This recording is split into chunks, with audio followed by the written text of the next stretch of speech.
Number 5. This happened about a year ago. I was 22 and in my final year of college. I had been living in a loft apartment that was the third floor of a house. 2 other couples lived in the apartments below me. I lived just off of campus in what's called a cusp neighborhood, which is basically a safer, just more family-orientated area, which was a mix of some college students as well as old people and families. Since my apartment was on the 3rd floor, the door I used was around back with 2 flights of stairs going up to my apartment door. Also, my bedroom was at the front of the house with 2 big windows that faced the street.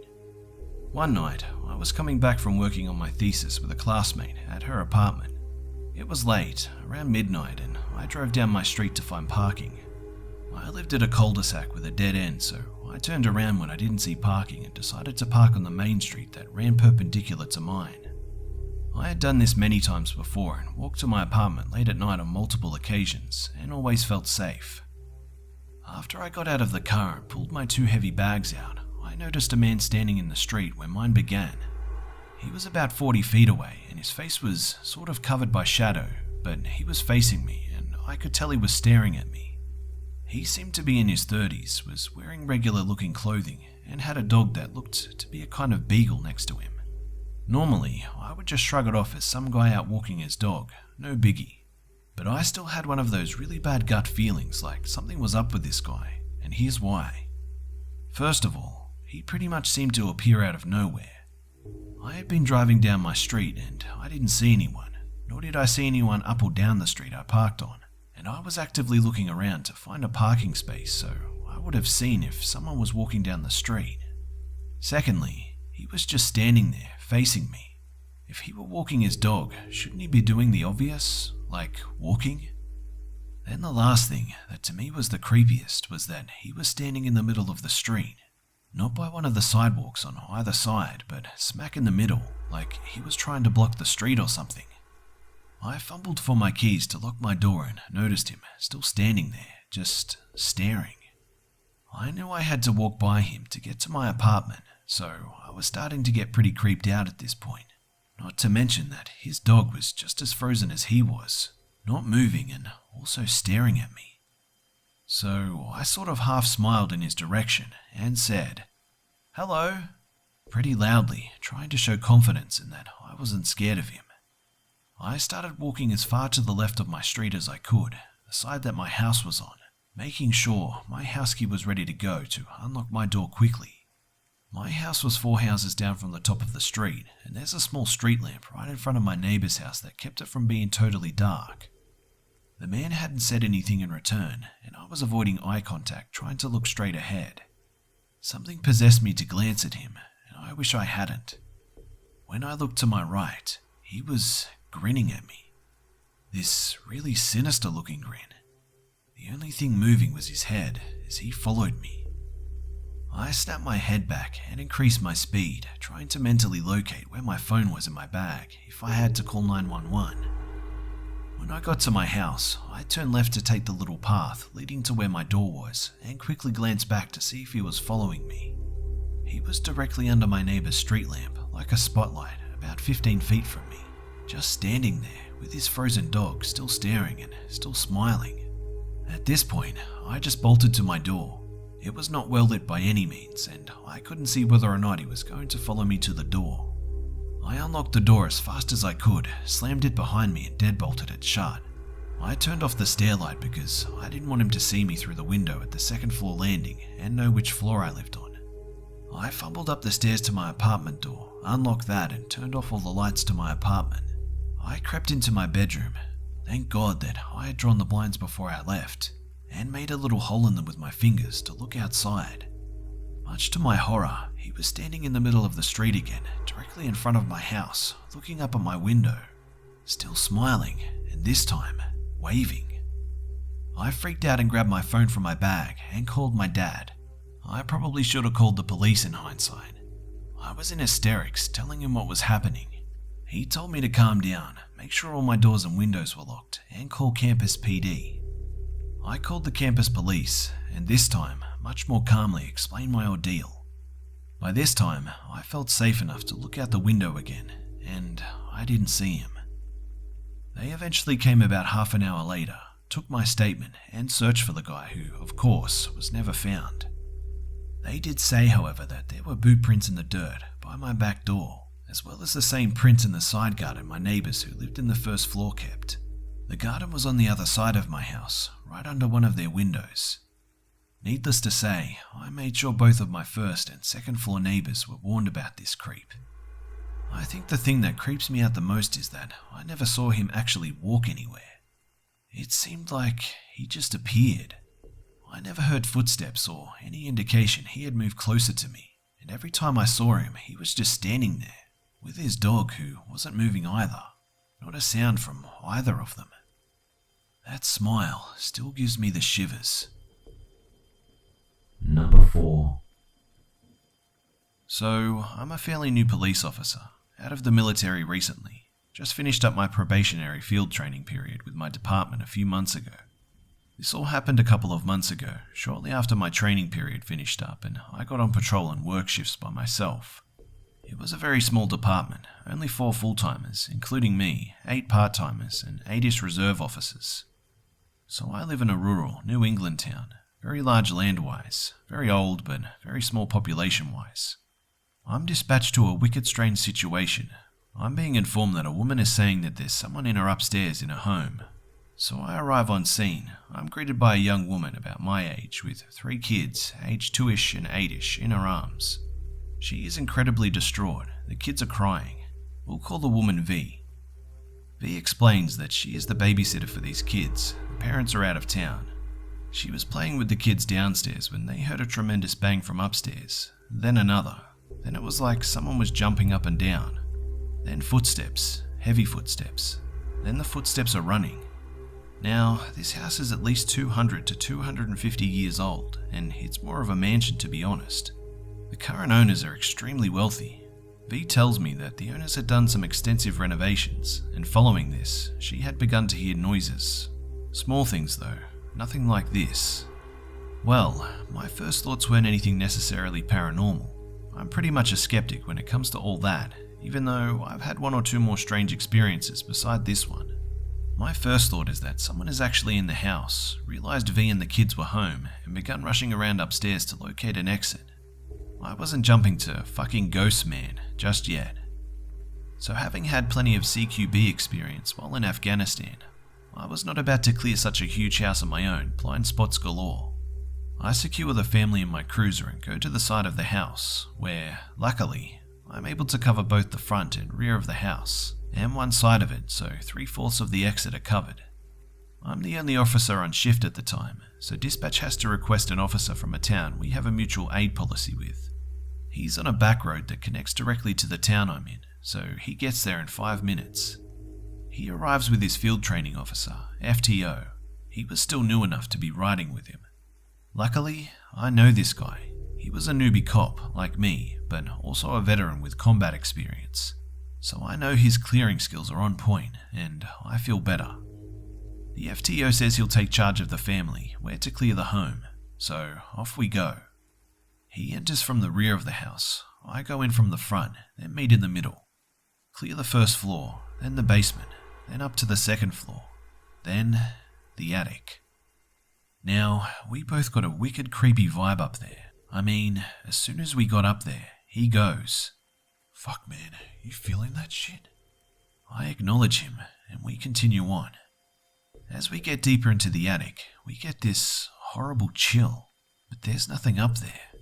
But shit, if something had been knocked over or a mouse had run by, yeah, I think I would have opened up on it. So we rechecked the house one more time. It was late fall, so all the windows were closed. We checked every single one. Locked from the inside, obviously. Front and back doors were unlocked, but V had both doors in her side. Besides, for someone to come in the house, then get upstairs, they would have to walk past V and the kids. So we go to talk to the FTO. He had been talking with V and the kids. His opinion? She seems like a nice, honest girl, and the kids seem well behaved and honest as well. They were all genuinely scared, in his opinion. None of them were making this up. Now, we're all cop chatting, the 3 of us standing together, all of us at least semi-facing the house, when our FTO goes, Holy fucking shit, that attic curtain just fucking pulled back. My buddy and I look up. Sure enough, the curtain in the attic that had been covering the only window, one we didn't even bother to touch, was fucking pulled back like someone was watching us. From our angle, we couldn't really see in that well, so it wasn't obvious if someone was actually standing in the window. The FTO draws his weapon, points it up there, starts yelling for us to go cover. We know the drill, we were way ahead of him. Then he tells us to get inside and get that asshole. So, as we both sprint into the house again, we're quickly talking. Why would someone pull the curtain, then remain standing there, curtain open, when they saw all of us standing there? We get up there and nothing. Yep, nothing. Oh, and the attic was still closed when we got to it for the second time. We got outside. FTO says that the curtain fell closed about 10 seconds after we entered the home. By then, another officer had arrived. We do a perimeter check. We check the house again, top to bottom, with a fresh pair of eyes. Nothing. Well, we're sufficiently freaked the fuck out. There was not much else we could do though. V had been on the phone with the owners and the FTO had talked to them. They got V and the kids a hotel room for the rest of the time that they were gone. We stayed while they packed and that was that. So fast forward a couple of weeks, I ended up bumping into V again and we became friends. So first time she comes over to my place, obviously, we discussed what happened. She says, since then, the kids say that there is an old lady that appears to them and is really nice. But the dark man is really mean. Fuck that. So, as far as she knows, they are actually planning on moving out of there, if for no other reason than their children's mental health. Number 3. This particular event happened almost a year ago, sometime in mid-October. A couple of friends and I drove out to visit an old friend of ours from high school, George, who now lived about an hour out of the city. We spent the whole day with him and it was really late when we finally decided to start the drive back home. My friend Lisa was passed out in the passenger seat. She had had a few drinks and decided to spend the ride home asleep. My other friend Sam was sitting in the back seat behind Lisa and was playing a game on her smartphone. I, of course, was driving. I was following the GPS's instructions back to the freeway. At that moment, we were driving down a dark street with thick trees bordering both sides. Everything was pretty peaceful, with the only sounds I could hear being that of the car moving along the road and the radio on low volume. Suddenly, my car let out a loud jolt and it felt as if I hit something. Sam let out a shocked scream while Lisa remained dead asleep. I slammed on the brakes and the car came to a halt. I was breathing heavily when I asked what the hell had just happened. Sam peered through the back window and gasped. She turned to me with an angry look on her face and shouted that I had just hit a dog. I looked through the back window and sure enough, a dog was lying on the road a few yards behind the car. Sam is a pretty big animal lover, so I wasn't surprised to see her get pissed at me. She was about to open her door and rush to the animal's aid when I stopped her. Once I had gotten over the shock of running over a dog, I got a feeling in my gut that told me that something was off. I'm no braggart, but I considered myself to be a very attentive and safe driver. My eyes were on the road at all times and I distinctly remember not seeing any dog in the road prior to the car jolting. Yeah, it was dark, but I was sure that I would have at least seen the dog in the headlights before hitting it. I looked through the back window and took a closer look at the dog, or at least as much as I could make out in the reddish light coming from my taillights. It was a fairly big dog, at least a golden retriever or something like that.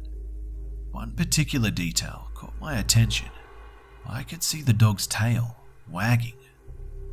Now, I'm no expert on the mannerisms of animals, but I was sure the last thing a dog would do after being hit by a car would be to wag its tail. After a moment of thought, I pressed my foot down on the accelerator and sped off. Sam snapped at me and ordered me to go back, but I told her that something was wrong with the whole situation. She continued to argue, but she fell silent as she turned back towards the back window. She asked, "What the heck?" with a shaken voice. I looked in the rearview mirror. Though it was dark, I was able to make out the silhouettes of 3 large figures emerging from the trees on the side of the road. The dog was now up on its feet and jumping around joyfully. The three figures looked in our direction as I pressed my foot on the gas harder and sped off. Sam and I remained silent for the rest of the ride home. It wasn't until a few days later that we told Lisa about it. We've been back to visit George a few times since then, but we always make sure to leave before sunset. Still, I dread to think about what would have happened if we had gotten out of the car. Number 2. A little bit of a description and backstory to help paint the picture. At the time of this, I was roughly 26 years old. I'm 30 now. My husband and I at the time lived in a military city. He was enlisted, and this particular city was popular, not just for the base it housed, but by its incredible crime rate. Honestly, if people had warned us ahead of time, we would have happily moved out of the city and dealt with the long drive. At the time, we lived in a duplex in a really bad neighborhood. The way the unit was set up was if you stood in the street of our parking lot style driveway and looked at the house, our unit was to the left, our neighbours to the right, and exposed to the street since our building was on the corner. The entire property was surrounded by a chain link fence, save a 6-foot privacy fence that ran along the back of the property to block our view of the parking lot that led to the apartments behind us. I promise this will be relevant. As I said, we lived in a horrible neighbourhood where crackheads and hookers ran free. But I didn't ever feel overly unsafe. At the time, I had a 200-pound English Mastiff, a sweetheart but intimidating from a distance, and my size always gave me a hint of security. We also had a few sweet neighbours which helped buffer the horrible. One such neighbour was a man that walked the neighbourhood regularly. He walked everywhere, and our house was about the centre in his path to the store and the like, so we'd see him at least once a day or so. Dwayne was a nice enough man, my height, roughly my build, and always smiling, but not that creeper kind of smile, a normal, jovial smile. He never set off alarm bells, which makes this more disturbing. We'd been living in our house for about a year or so, and all the while gotten to know some of our neighbours better. Up until this point, Dwayne would always wave hello and offer some small talk. He'd speak to my husband more than myself because I just don't do well in southern heat and he tended to be long-winded. So I'd wave, say hello, and then go inside after a few short minutes. Everything was fine until my husband was deployed. We'd been married at this point for 6 years and this was the 5th deployment during that time, so I was used to being left alone. It didn't bother me in the least, especially since it would be a 9-week deployment, and I'd already learned the layout of the new city fairly well. One day, I was coming home from the grocery store about 2 weeks after my husband had left. I'm a firm believer in one trip with the bags, so I loaded up my arms completely and headed for the house. As I said before, our yard was completely encased in a fence, so just after I managed to shut the gate, I hear someone calling up at me. Turning, I saw Dwayne bearing his normal, happy wide smile and heading for me. I shift the bags and give him my attention. I was raised to be polite to people, and since I knew him vaguely, I had no problem saying hello. Besides, seeing my arms full of groceries, some of which was milk, eggs, and other cold things, he surely wouldn't keep me too long. I was wrong. He starts droning on about nothing in particular, during which I could only smile and nod. I waited patiently for a break in the conversation so I could head inside, but he barely took a second to breathe, let alone let me speak. For a little while, the conversation had been pretty mundane, until he started talking about his lady friend. Without warning, he started to tell me explicit details about his relationship with whoever this woman was. He went on to tell me how much she likes what he can do to her, his techniques, and, to my horror, how good he is at going down on her. I knew I must have looked as horrified as I felt because he just started chuckling and went on as though nothing was wrong. He even went as far as to ask if my husband was as good. At this point, not only were the grocery bags digging into my hands and arms, but I was thoroughly creeped the fuck out. I told him I had to go and put my groceries away and let out the dogs. I thought that was the end of the conversation, but evidently not, nor was it any less unsettling. "Oh yeah, your man's gone now, huh?" It took my brain a second to realize what he'd said. I never told him my husband was gone. I didn't tell anyone who wasn't a close friend, so naturally, my guard rose. "Yeah," he went on. You need someone here to take care of you. I'm fine, was all I could really think to say. For some reason, I didn't even bother saying he was wrong. I guess on some level, I thought my husband must have told him. Well, how about I come by later and make you dinner tonight? I'm a hell of a cook. I knew my brows came together and my eyes were wide because I could feel it. How about 6? I can come back around 6, make you some dinner, and then we can watch some TV. You shouldn't be alone. He just kept persisting, which made every hair on my body stand on end. I told him no thanks and turned around. Without bothering to look back, I went inside, locked my doors, and waited until I was sure that he was gone before I let my dogs out. By the time 6 came, I didn't even want to be in the house in case he did stop by. After making sure everything was locked up tight, I left and drove around for an hour or so before coming home. I didn't even bother turning on more than the TV when I got back, just in case he came by again. I didn't see him for a couple of days, maybe a week and a half. I was a smoker back then and hated smoking in the house, so I'd let the dogs out, smoke a cigarette, then bring them back inside. After Dwayne's disturbing confrontation, I took to smoking in the backyard on my back steps. From where I sat, I could only see a few feet of the main street. Being as our unit was away from the street, beside neighbours who had trees and bushes, and the privacy fence between us and the apartments, I felt relatively shielded. I knew that if I saw Dwayne, I'd be more than capable of ducking around the corner of the house and hiding. Like I said, there was a small strip of road that left me exposed. It was really easy to stay hidden, or so I thought. One day, I'm standing outside in the front yard, talking to the sweet little old lady that lived across the street. We were just having a nice little talk until Dwayne suddenly came walking up. I, of course, felt uneasy, but a little safer with my neighbour there since I didn't think he'd be as gross as he was before. He wasn't, but he was no less creepy. My neighbour had asked me if I had quit smoking because she didn't see me out the front anymore. I didn't immediately answer because Dwayne was there, but it didn't matter. He spoke up first and told my neighbour, Nah, she smokes in the backyard now. My blood ran cold. Not once, not one single fucking time had I seen him walk by while I was back there. I never saw him walk by while I was back there, nor did I catch a glimpse of him when I stepped out of my front door and walked around back. Never. I politely excused myself and went inside, creeped out as hell. The only way I could think that he might have known I was in the back was if he somehow had been watching me through the bushes and trees, in my neighbour's yard to the other side, or through the privacy fence that led to the apartments. Each thought was as disturbing as the last. I couldn't stand the thought of him peering at me from the shadows.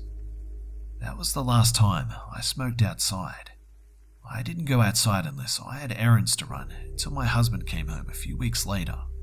I told him everything and he admitted that it was creepy as hell and just told me to keep our mastiff close, who was very protective of me. And I did. The last time I saw Dwayne was just a glimpse. I had let my dogs outside, and a few minutes after sitting back on the couch, I heard my mastiff losing his mind. Anyone who owns dogs knows the difference between a normal bark and an angry, I'm gonna rip your leg off bark. This was the latter, and it terrified me. Until this point, he'd only ever growled protectively twice and never barked. Freaked out, I opened up the front door and saw Dwayne standing halfway up my driveway.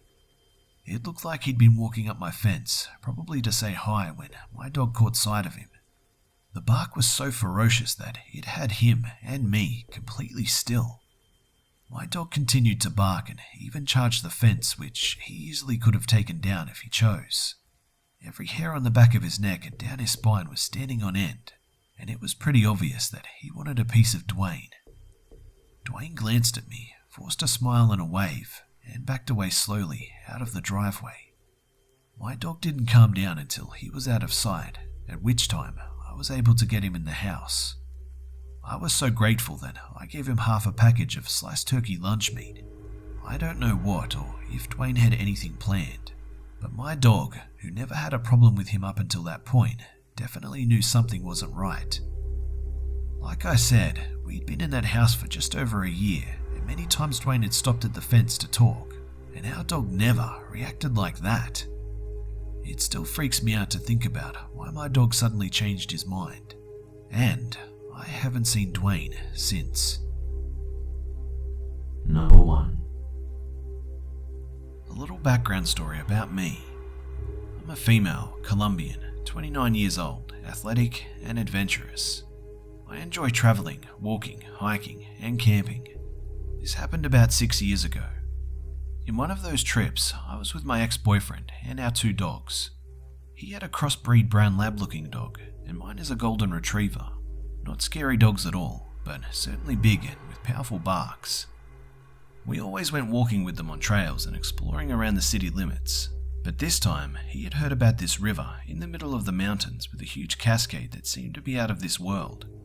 The place was described by him to his college mates and it sounded beautiful, so we assumed it would be a fun way to spend our Sunday morning and early afternoon. We packed simple bags with sandwiches, snacks, water and beer, and off we went. Once we made it to the beginning of the trail, the dogs seemed impatient. They were very active when they were together, so we assumed that they just wanted to run and we let them loose. The mountain started out in a very steep way. We pretty much had to climb along sharp rocks for about 15 minutes before we could reach the actual trail. Keep in mind that Colombia is nothing like the United States. Our wild areas are actually wild. No trails designated, no forest rangers, no watchtowers, none of that sort. Once you're out of the city limits, you're pretty much on your own, and there certainly is no cops or anything around these areas. They are highly underpopulated and overall deserted. Once we reached the trail, we noticed that it was hardly visible to see it. Trails are usually patches of the forest that aren't so prominent, so you can see somewhat of a trail left. But it was made by people or animals walking around, so it gets very faint sometimes, and many times you don't see it or have no idea where to go. This trail was like that, which we actually liked, because that meant that there would be no people around bothering us and we could smoke and enjoy the river on our own. We got excited and kept walking through the almost invisible trail. A little ways down, we started hearing branches break, voices and a little bit of laughter. We looked at each other with disappointment because we wanted to be alone, and these sounds clearly indicated that we were not. We kept walking and then saw some colours and shapes through the bushes. They stopped as well and saw us. The elderly man waved and he was getting closer. His wife walked behind but holding him from his elbow. They walked slowly and we exchanged pleasantries about the day and what a nice day to hike sort of thing. When they reached us, he looked up at us as he was petting the dogs. You guys heading back? No, actually we just got started. We wanted to reach the waterfall in the mountain over there. He looked at where I was pointing and frowned. I found it odd, and then he replied, You guys should be careful. I hear a lot of stories about people getting lost in these parts, or even worse. You're better off heading back with us. We both thought that the old man was just being a wet blanket, and we were somewhat experts in trails, hiking, camping, and living on the edge. So my ex said, Nah, we'll be fine. We have these 2 beasts to protect us. To which we all kind of chuckled. He then said, Well, anyway, be very careful. And you, sweetheart, you should tuck that little gold chain inside your shirt. You never know who is looking for that stuff to yank it off. I had yet to think about that. I was wearing a little golden chain on my neck, except it wasn't golden. It was a 24-karat gold chain that was given to me by my godfathers when I was born. It was a tradition in my family that every time a baby was born, all the uncles, aunts, friends, and close family members gave us gold accents with different shapes and forms as well as a chain to hang them all from. This is a Colombian thing, and it mostly ensures good luck for the new baby by presenting gold gifts as the 3 wise men did to Jesus. I had found the chain on my mum's safe during my last visit to her house and was wearing it ever since. No accents though, just the chain. The accents were so many that they weighed a ton, but I liked the chain because it made me feel safe somehow. I grabbed it instinctively and tucked it inside my shirt collar. We exchanged goodbyes with the couple and off we went. We were hiking for over an hour, stopping here and there to take pictures, drink water or give the dogs a treat. Nothing weird until then, and we were almost at the mountain. We could faintly hear the waterfall. The next part of the way was rougher though. We had to climb down this cliff, literally a cliff, We didn't bring any gear, so we had to be extra careful with the dogs, but they did it rather quickly and with no hassle. While I was heading down though, my ex was waiting for me at the base of the cliff with his dog. Mine had turned back. She always does this when she's hiking with me. Mine had turned back to come down again with me, but stopped at the top and stared at the woods before the cliff. She stared and then started growling. This is weird. My dog is by far the sweetest dog ever. She never growls. But this time, she seemed fierce. She kept growling more and more while I called for her. "Femina, Femina, come here." She then looked at me again, almost halfway down the cliff and then back at the woods, and then back at me again, and started heading down. She would stop every now and then and stare back at the woods, but eventually got down with me and we kept walking. The mountains have created a natural junction, with water falling from the very top to a clear pond at the bottom.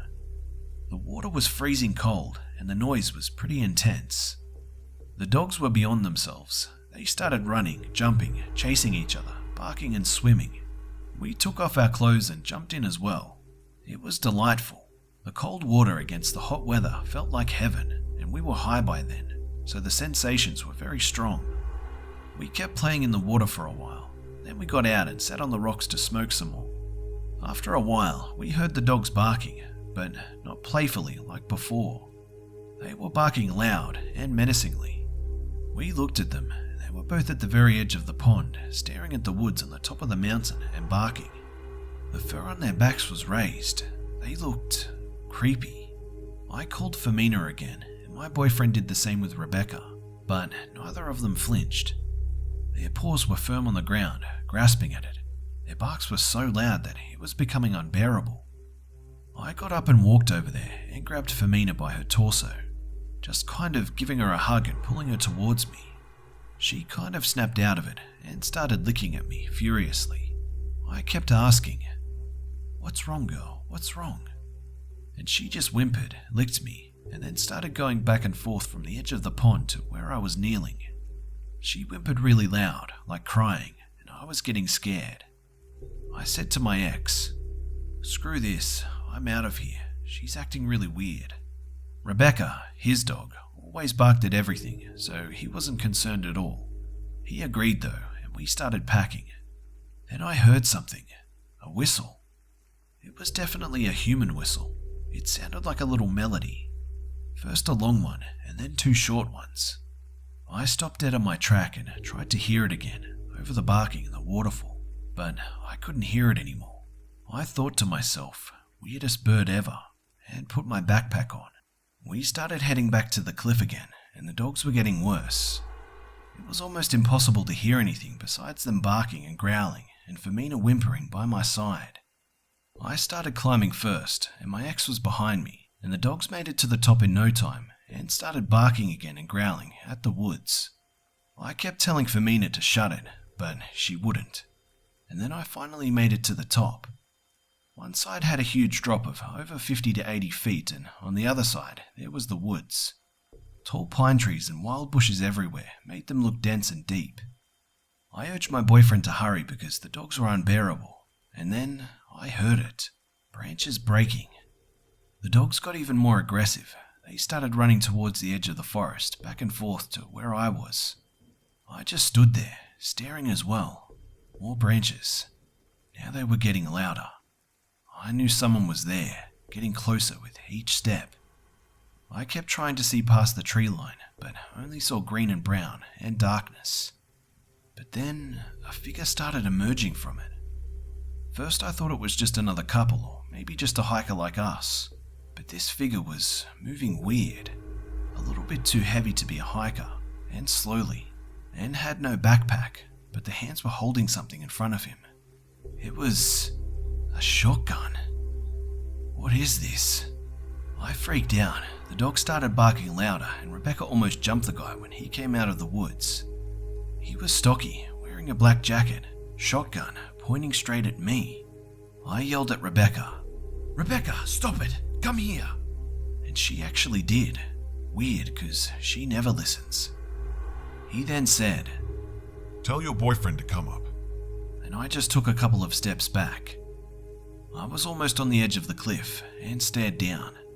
My boyfriend was almost there and he had heard the voice of the man. He hurried up and climbed to where I was.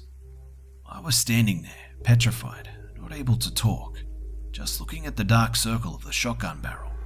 Then I caught a glance of something shiny, something metal looking. He had a machete hanging from his belt loop. Just like that, a huge machete with rusty edges.